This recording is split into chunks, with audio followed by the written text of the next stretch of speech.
Tahukah kalian bahwa mutiara Laut Selatan merupakan mutiara terbaik di dunia yang berasal dari Indonesia? Mutiara ini merupakan batu permata yang diproduksi oleh biota laut di Indonesia.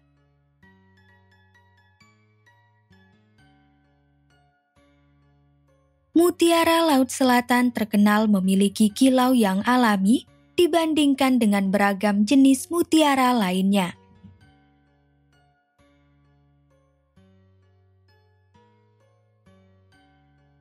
Selain mutiara, apa sajakah bentuk pemanfaatan biota laut Indonesia? Bagaimanakah persebaran biota laut tersebut?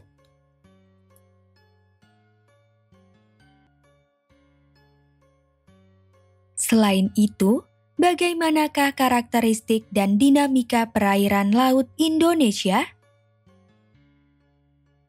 Mari kita simak pembahasannya pada video pembelajaran ini.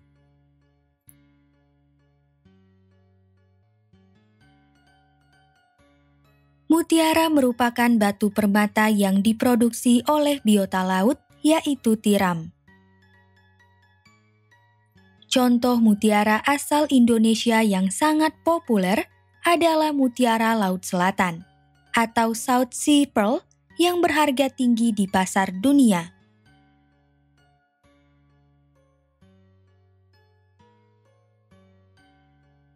Tingginya harga mutiara Laut Selatan ini disebabkan oleh lamanya waktu produksi serta memiliki ukuran yang besar, warna yang berkilau, dan lapisan neker yang tebal.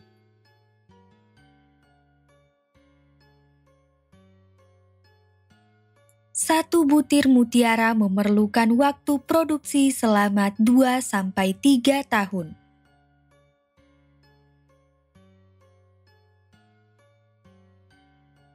Neker adalah bagian cangkang dalam mutiara yang berkilau.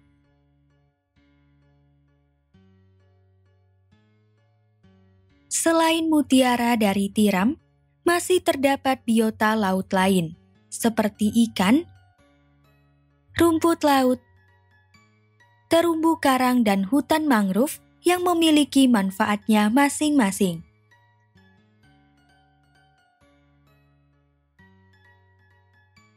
Sebelum mempelajari biota laut dan manfaatnya, kita sebaiknya mempelajari terlebih dahulu tentang wilayah laut Indonesia.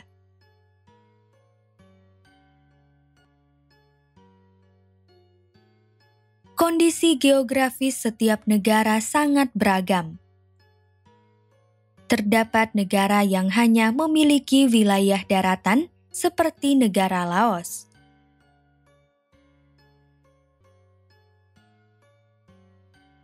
Akan tetapi, sebagian besar negara di dunia memiliki batas wilayah atau batas geografis berupa laut, seperti Indonesia.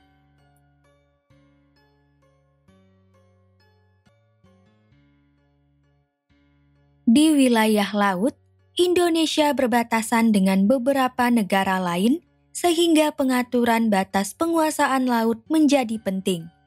Karena banyak negara saling berusaha untuk mengklaim hak atas lautnya masing-masing.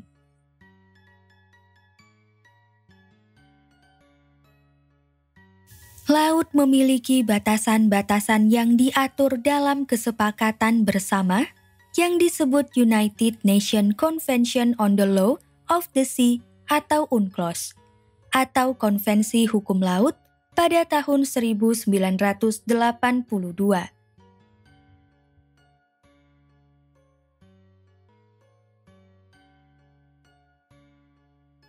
Indonesia sebagai negara kepulauan yang dikelilingi oleh laut sangat membutuhkan kesepakatan tersebut.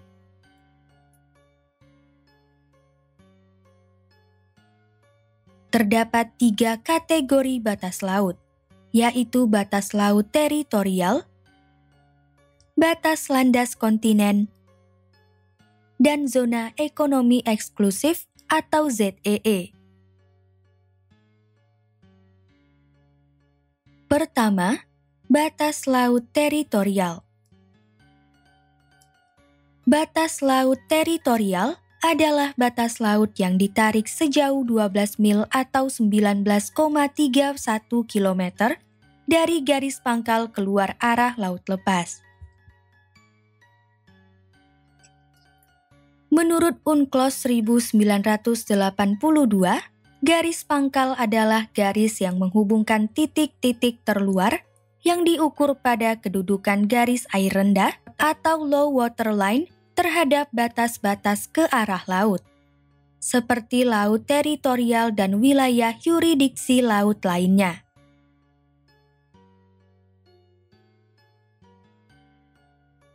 Wilayah laut lainnya tersebut mencakup zona tambahan, landas kontinen, dan zona ekonomi eksklusif.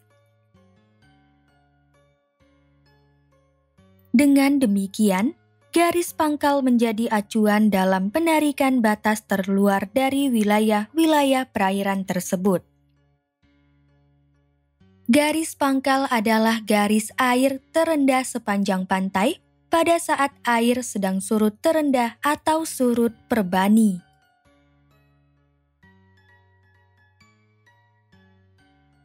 Wilayah yang berada di dalam batas laut teritorial dapat dimanfaatkan secara bebas oleh suatu negara, karena negara tersebut memiliki kedaulatan penuh atas udara, air laut, dasar laut, dan tanah di bawahnya.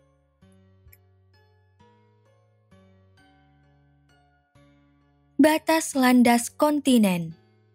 Menurut Konvensi Hukum Laut Internasional, landas kontinen meliputi dasar laut dan tanah di bawahnya yang berada di bawah permukaan laut, serta merupakan kelanjutan alamiah wilayah daratan negara tersebut.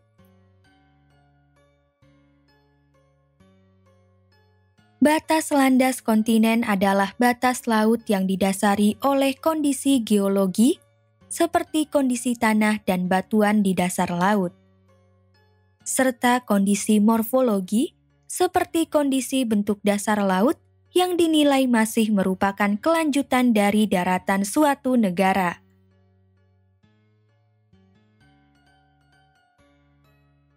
Batas landas kontinen ditarik paling jauh 200 mil atau 321,87 km dari garis pangkal ke laut bebas dengan kedalaman maksimal 200 meter. Tujuan ditetapkannya landas kontinen adalah melindungi kekayaan alam di dasar laut di wilayah suatu negara demi kepentingan masyarakat di negara tersebut.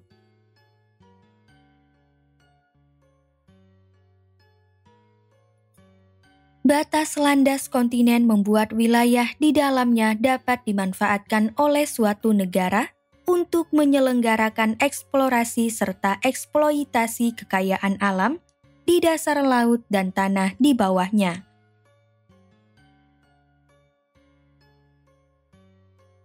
Contoh kegiatan yang diperbolehkan adalah pengeboran minyak lepas laut.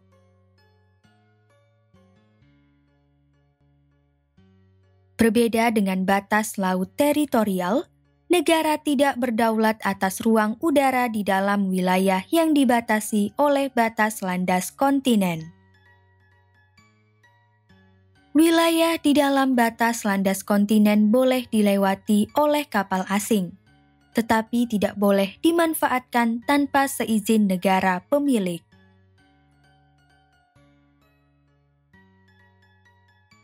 Ketiga, zona ekonomi eksklusif atau ZEE.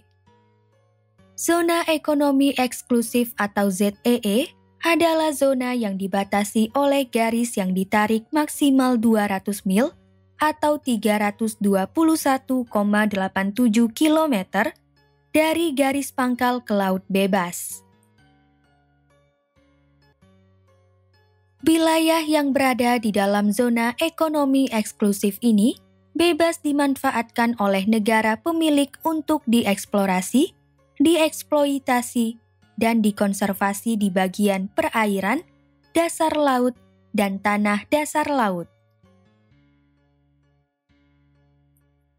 Aturan terkait ZEE juga tertuang dalam Konvensi PBB tentang Hukum Laut Internasional atau UNCLOS.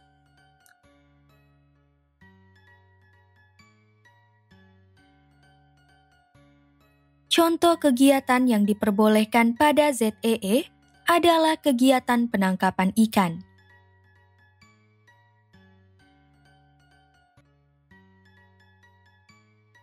Di wilayah dalam zona ekonomi eksklusif ini, kapal asing bebas melintas. Tetapi sumber daya di wilayah ini tidak boleh dimanfaatkan tanpa izin dari negara yang berdaulat atas wilayah ZEE.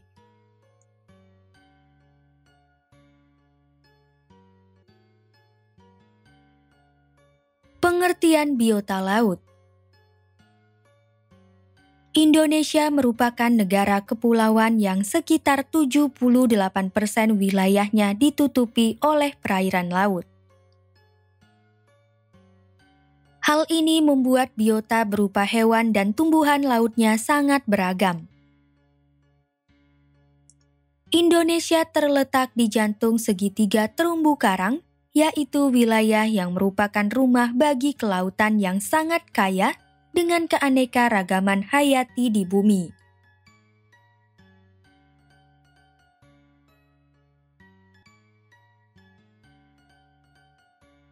Indonesia terkenal dengan keanekaragaman ekosistem pesisirnya yang merupakan 14% dari terumbu karang di seluruh bumi dengan 25.000 spesies tumbuhan dan 400.000 spesies hewan.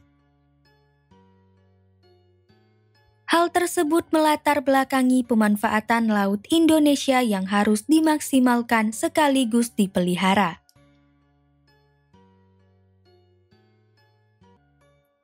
Terdapat 3 manfaat laut bagi kehidupan, yaitu sebagai wilayah pembudidayaan ikan, lokasi wisata, dan kawasan pertambangan.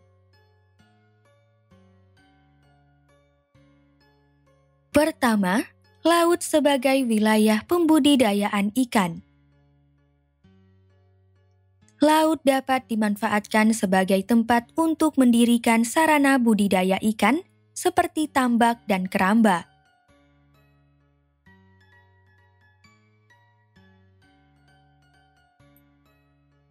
Tambak adalah kolam buatan sebagai sarana untuk membudidayakan ikan, udang, dan hewan laut lainnya yang memiliki nilai jual.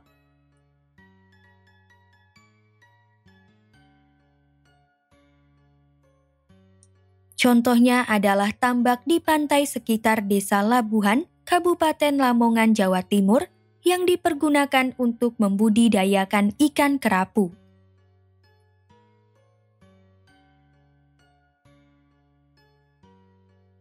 Keramba adalah bilah-bilah bambu yang disusun sehingga memiliki bentuk kotak menyerupai keranjang yang berfungsi untuk membudidayakan ikan.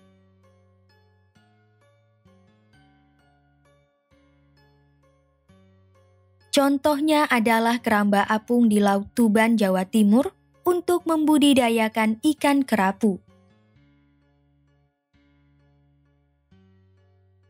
Kedua, laut sebagai lokasi wisata. Laut memiliki keanekaragaman sumber daya hayati yang dimilikinya dan keindahan pemandangannya. Hal itu memungkinkan laut dapat dimanfaatkan sebagai lokasi wisata.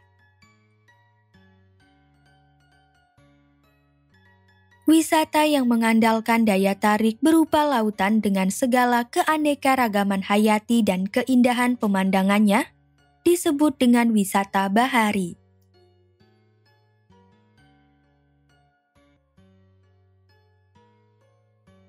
Wisata bahari berlokasi di wilayah pesisir, pantai maupun lautan.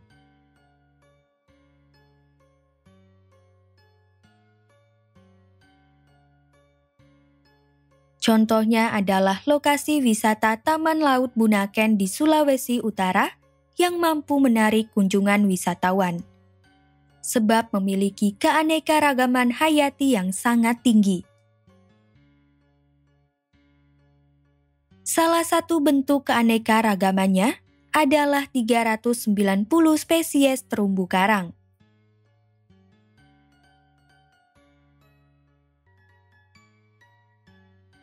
Ketiga, laut sebagai kawasan pertambangan. Laut dapat bermanfaat sebagai lokasi pertambangan, sebab dasar laut memiliki kandungan bahan tambang yang tinggi.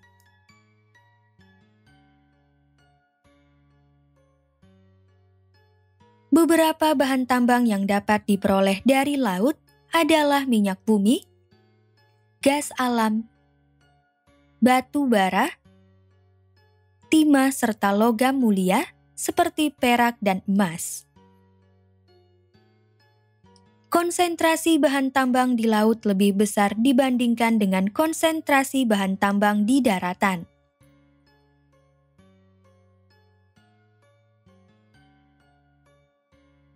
Lautan memiliki lebih banyak konsentrasi bahan tambang karena terdapat banyak gunung api bawah laut dan lebih banyak jasad makhluk laut yang terkubur oleh lapisan sedimen.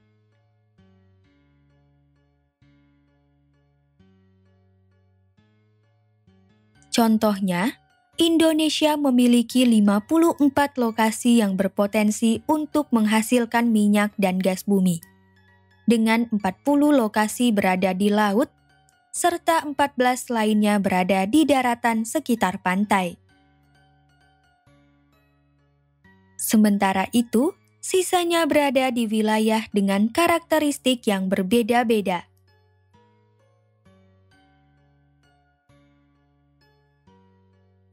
Potensi dan persebaran biota laut. Laut memiliki kekayaan alam berupa biota laut yang melimpah seperti ikan, mutiara, rumput laut, terumbu karang dan hutan mangrove. Mari kita bahas satu persatu.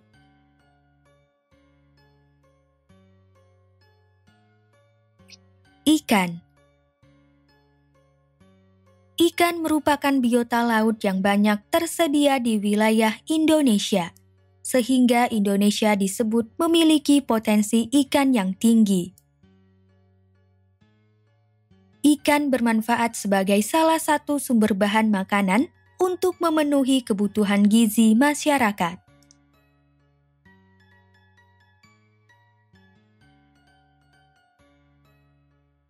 Selain itu, tingginya potensi dapat dimanfaatkan untuk komoditas ekspor. Ikan yang diekspor mampu menghasilkan devisa bagi negara.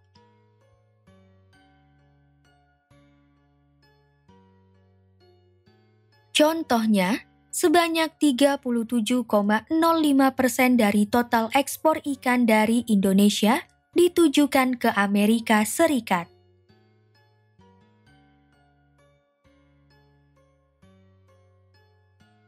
Potensi ikan yang banyak tersedia di Indonesia adalah sebagai berikut. Tabel 1, potensi ikan Indonesia. Jenis ikan madi dihang. Potensi dalam ribu ton 23. Persebaran lokasi, laut di barat laut Pulau Sumatera. Potensi 20, persebaran lokasi laut di tenggara Pulau Kalimantan. Potensi 29, persebaran lokasi laut di utara Pulau Sulawesi. Jenis ikan tuna mata besar, potensi dalam ribu ton, 39 persebaran lokasi, laut di barat laut Pulau Sumatera. Potensi 12, persebaran lokasi laut di selatan Pulau Jawa. Potensi 14, persebaran lokasi laut di selatan Kepulauan Nusa Tenggara.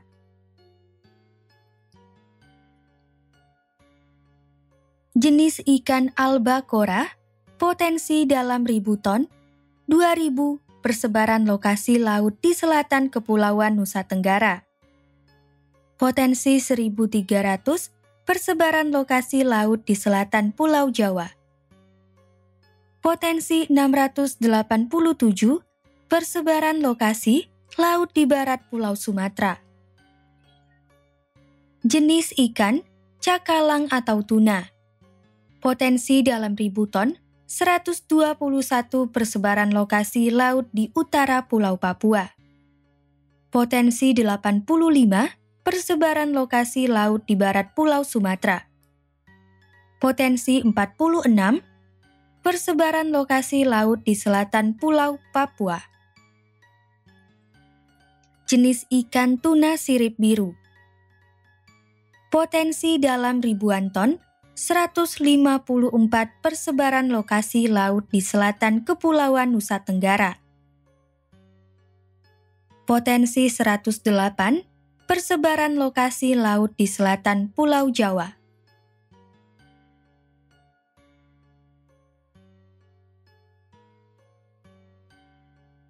Mutiara. Mutiara merupakan batu permata dengan lingkaran manik-manik berkilau yang dihasilkan oleh tiram.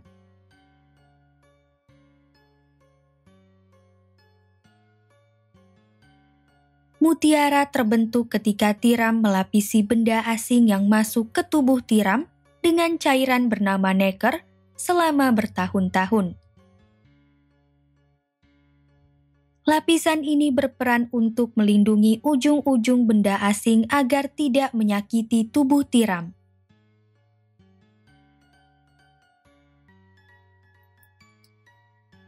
Keindahannya membuat mutiara dimanfaatkan sebagai perhiasan. Di Indonesia, persebaran budidaya mutiara dapat ditemukan di Jawa Timur, Bali, Nusa Tenggara Timur, Sulawesi Tenggara, Sulawesi Tengah, Sulawesi Utara, Maluku, Maluku Utara, dan Papua.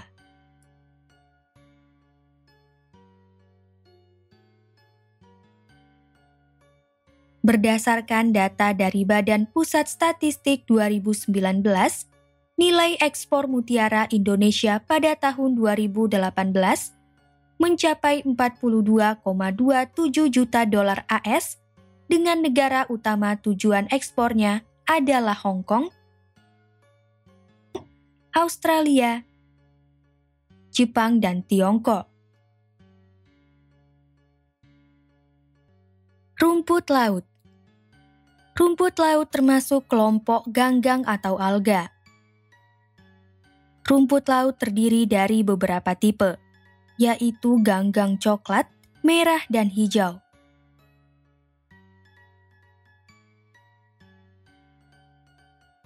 Sebagai makanan, rumput laut sangat tinggi dengan kandungan vitamin, mineral, antioksidan, dan serat. Contoh olahan rumput laut sebagai makanan dan suplemen kesehatan adalah agar-agar, wakame, nori, spirulina, dan chlorella. Di Indonesia, baru dikembangkan 2 jenis rumput laut, yaitu Gracilaria sebagai bahan baku atau penghasil agar-agar dan Eucheuma spinosum sebagai penghasil keragian.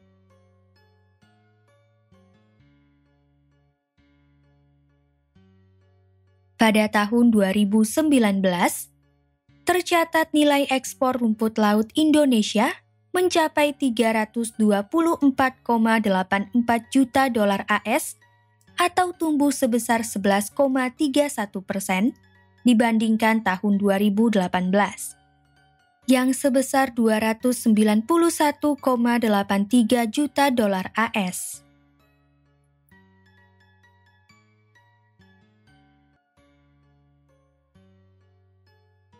Persebaran sentra kawasan budidaya rumput laut ada di Provinsi Jawa Tengah, Jawa Timur, Kalimantan Timur, Kalimantan Utara, seluruh provinsi di Sulawesi, Bali, Kepulauan Nusa Tenggara, Kepulauan Maluku, dan Papua Barat.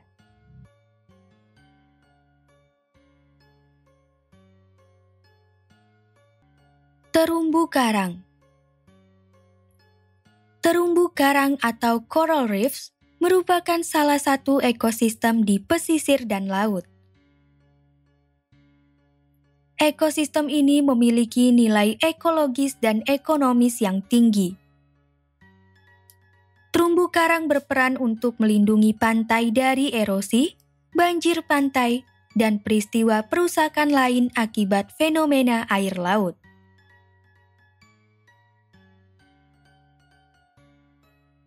Selain itu, terumbu karang juga mempunyai nilai ekologis sebagai habitat, tempat mencari makanan, tempat asuhan dan pertumbuhan, serta tempat perkembangbiakan berbagai biota laut.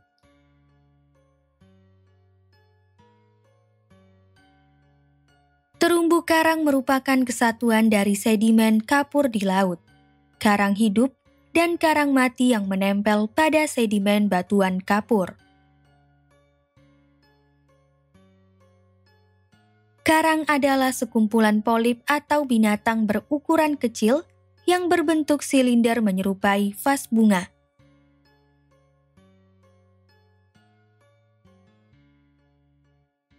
Terumbu karang akan tumbuh dan berkembang di daerah yang memiliki air laut yang tenang, bertemperatur hangat sekitar 23 derajat Celcius sampai 25 derajat Celcius, berperairan dangkal, bersedimentasi rendah, memiliki kekayaan nutrisi berupa plankton, dan berkadar garam normal. Potensi terumbu karang di Indonesia sangatlah tinggi.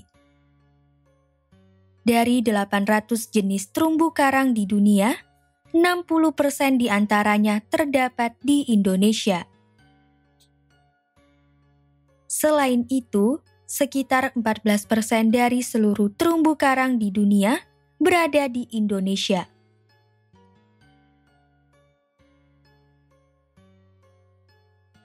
Terumbu karang bermanfaat sebagai habitat ikan untuk bertelur, berlindung, dan mencari makan. Sebagai pariwisata untuk menikmati keindahannya. Serta sebagai penelitian untuk meningkatkan ilmu pengetahuan di bidang kelautan.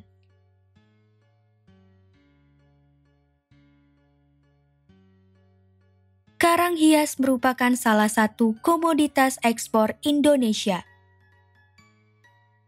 Pada tahun 2016, nilai ekspor karang hias Indonesia mencapai 10,70 juta dolar Amerika Serikat.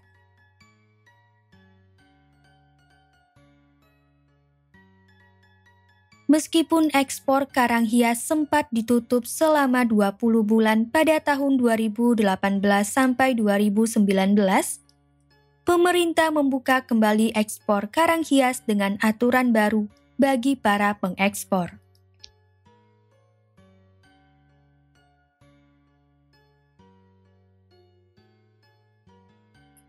Persebaran terumbu karang dapat dijumpai di setiap pulau di Indonesia dengan jumlah yang berbeda-beda. Rinciannya adalah sebagai berikut. Pulau Sumatera, luasan terumbu karang dalam hektar 478.587. Pulau Jawa, luasan terumbu karang 67.869. Pulau Kalimantan, luasan terumbu karang 119.304.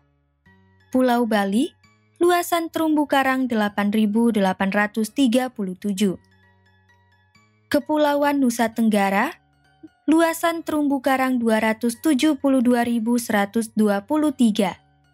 Pulau Sulawesi, luasan terumbu karang 862.627. Kepulauan Maluku, luasan terumbu karang 439.110. Pulau Papua, luasan terumbu karang 267.402.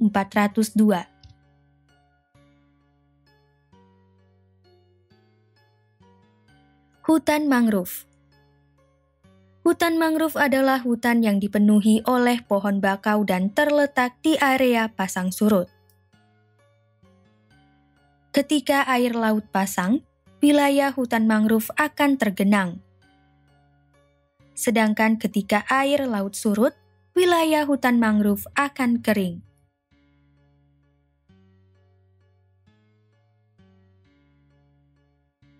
Hutan mangrove hanya tumbuh di garis lintang tropis dan subtropis di dekat khatulistiwa, karena tidak dapat menahan suhu beku. Hutan mangrove dapat ditemui di wilayah yang terdapat endapan lumpur, bertopografi landai, berombak tenang, dan berada di area pasang surut air laut.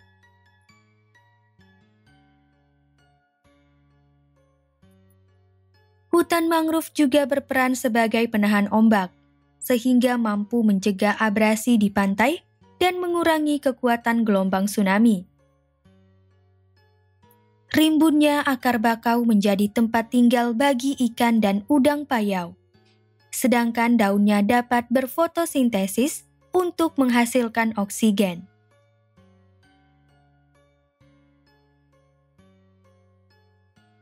Selain itu, batang pohon bakau merupakan bahan pembuatan arang dan kertas, sedangkan buahnya dapat digunakan untuk pewarna tekstil alami.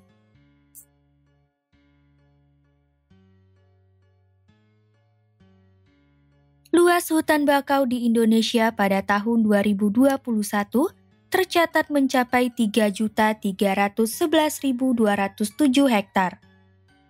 Dengan 93% diantaranya tergolong hutan lebat. Hutan lebat adalah area yang ditumbuhi berbagai jenis pepohonan besar dengan tingkat pertumbuhan maksimum.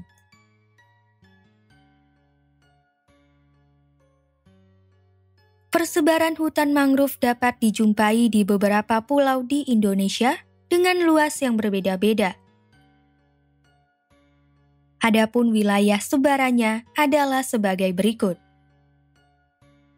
Pulau Papua, luas hutan mangrove dalam hektar 1.497.724.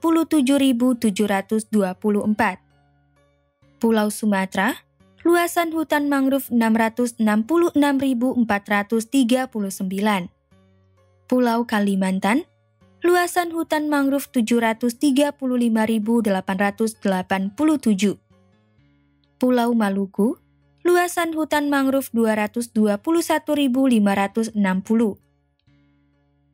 Pulau Sulawesi, luasan hutan mangrove 118.891. Pulau Jawa, luasan hutan mangrove 35.911. Pulau Bali dan Nusa Tenggara, luasan hutan mangrove 34.835.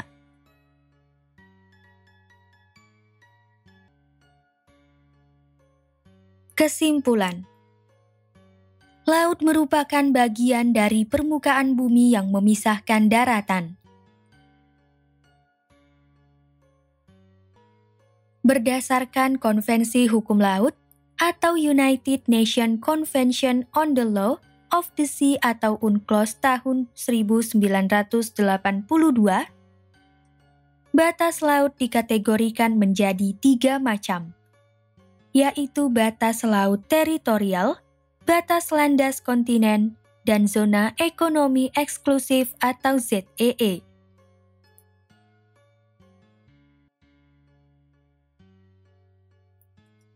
Setiap batas laut memiliki dampak yang berbeda-beda terhadap batas pemanfaatannya. Batas pemanfaatan ini berdampak pada kemampuan negara untuk memanfaatkan potensi laut, seperti pada pemanfaatan biota laut.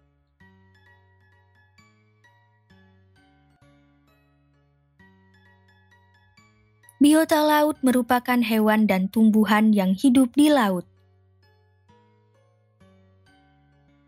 Beberapa manfaat laut bagi kehidupan adalah sebagai wilayah pembudidayaan ikan, lokasi wisata, dan kawasan pertambangan.